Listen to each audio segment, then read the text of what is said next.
Magandang umaga po at welcome po sa ating online morning devotion. Muli tayo po ngayon ay sama-sama sa ating pag-aaral. At ating pong babatayan ngayong umagang ito ay matatagpuan po sa aklat ng Isaiah 40 verse 26. Sabi nga po doon, tinatawag niya sila ayon sa pangalan. Sa dami po ba ng mga problema natin ay nagawa po ba nating lumabas sa ating bahay at magpahangin sa malamig na ihip ng hangin? At habang dumidilim po ay nakikita na natin ang nagniningningang mga bituin at unti-unti nang nababanaag ang buwan. Na minsan din ay sa Diyos tayo nakatuon at iniisip nating naroon nga ang Diyos sa kalangitan habang tayo ay nakatingin doon. At sinasabi po natin ay bahala na siya sa ating mga problema. May mga taong tumitingin sa langit paggabi at nakikita lang nila ang mga bituin at buwan. Ngunit hindi nila naisip ang Diyos na lumikha nito.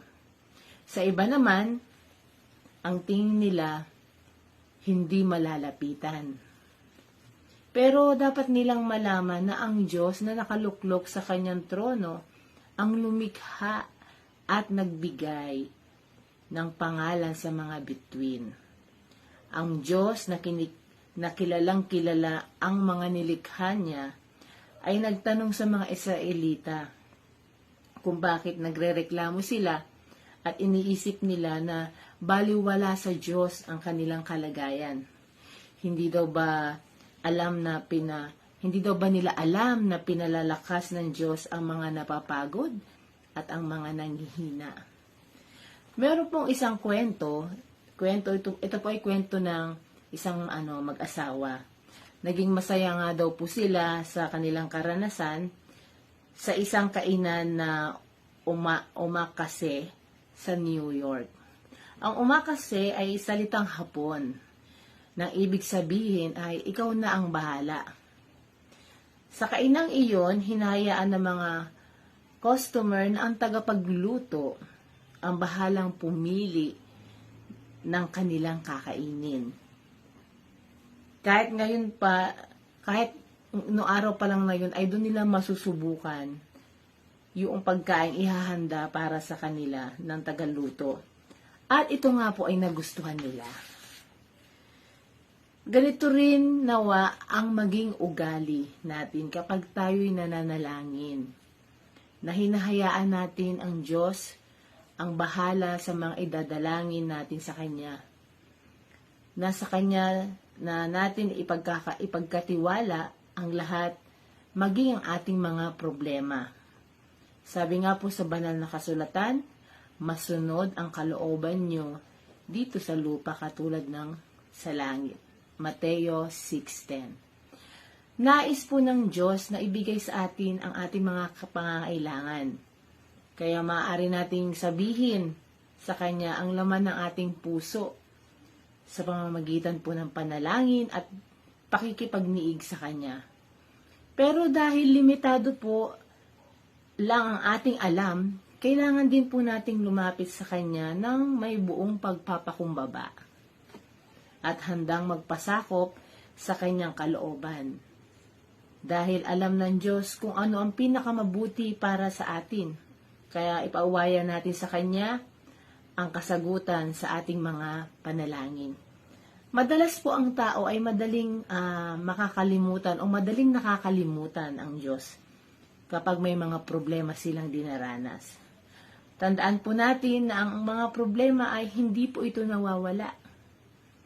Pero mabibigyan tayo ng Diyos ng kapanatagan ng kalooban at matitiyak natin na lagi siyang kumikilos ayon sa kanyang layunin.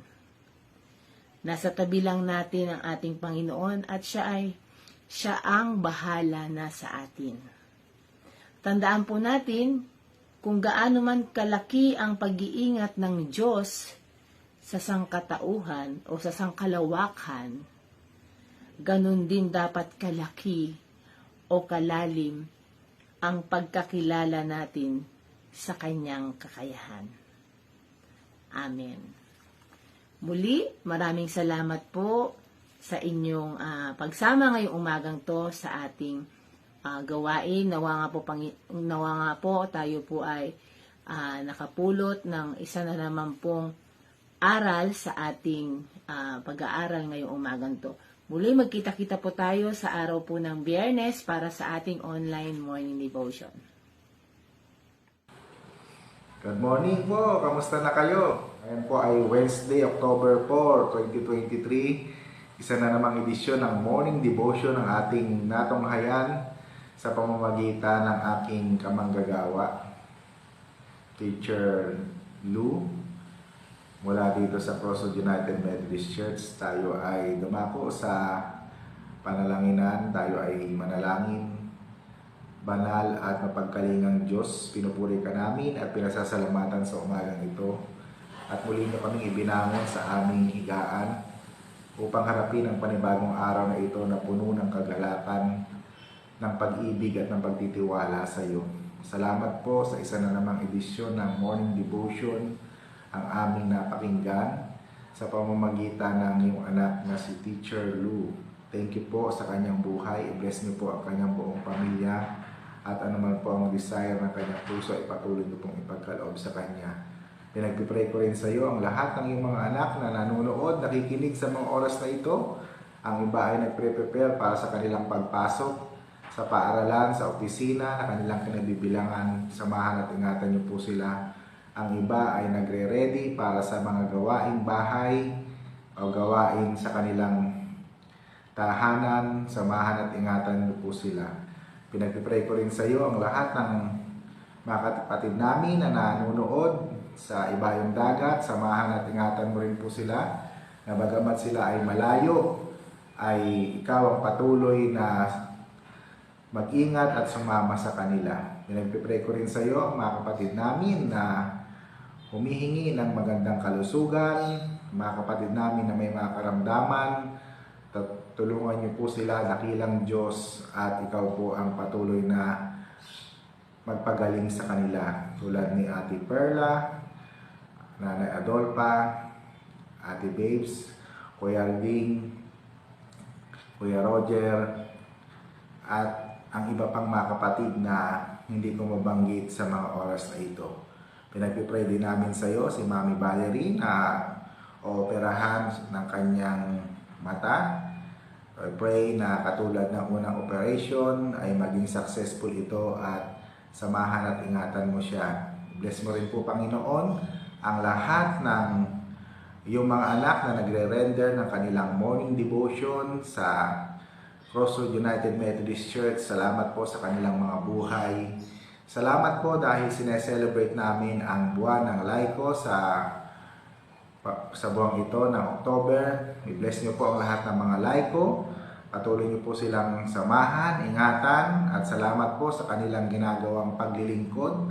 Patuloy niyo po silang pagpalain, at ikaw ang kanilang patuloy na maranasan. Pinagpipray ko rin po sa iyo ang aming mga DSS, DS-RAP, DS-MEL, at ganoon din po ang aming Obispo, Bishop Robinil Estrella, Panginoon. Pinagpipray ko rin sa iyo ang Grace United Methodist Church na nagpasimula na ng kanilang online worship service. We pray na maging successful ito at nawa, Panginoon, sa lalong madaling panahon ay makapagbukas na po sila ng kanilang pananambahan ng face-to-face.